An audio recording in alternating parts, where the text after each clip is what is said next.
However, now let's travel 500 kilometers south to Mykolaiv and hear what it's like to live in a city that is on the front line.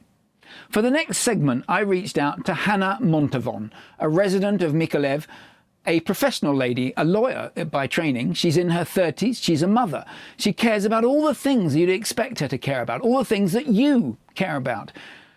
But she has a very different context. And I asked her to explain that context.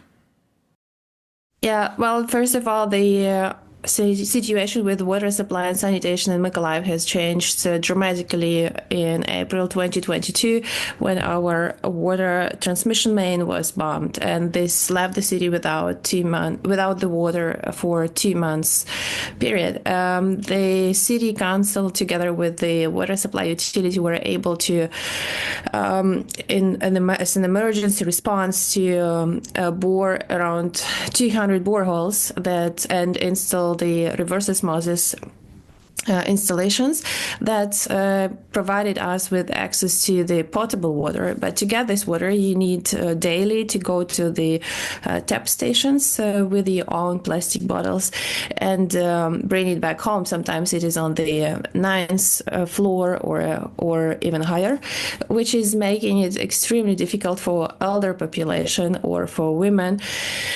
But this is how the city is living since April 2022 for more than 2 years already. It was also critically important not to make the sanitation system stand without water for too long. And as a decision, the brackish water is now being supplied to our homes. The water is salty and very highly mineralized. I think every woman would understand me what it means for your skin and hair. And you cannot drink it. It is not recommended to drink it even if you boil it.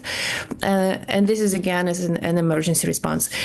As a disadvantage of these measures, or a negative side effect, is that the radiators and the washing machines are collapsing because due to the very high level of mineralization, which is, of course, causing additional costs for an average household. Myself, I have already exchanged 2 radiators, and I think the washing machine would be the next one that will need to be either repaired or completely exchanged. We are hoping that the water supply will be renewed sometime soon, but if we think about it pragmatically, around 3 to 5 years are still needed to completely restructure the centralized water supply for 500,000 city like Mykolaiv. Well, I think the very small children, they do not really notice the difference, and I think it should be tougher for the elder ones. My daughter is 5 years old, and for her, the daily life is as usual. But for the elder children that need more access to water and that don't want to rely on parents supplying them, this could be a more challenging situation.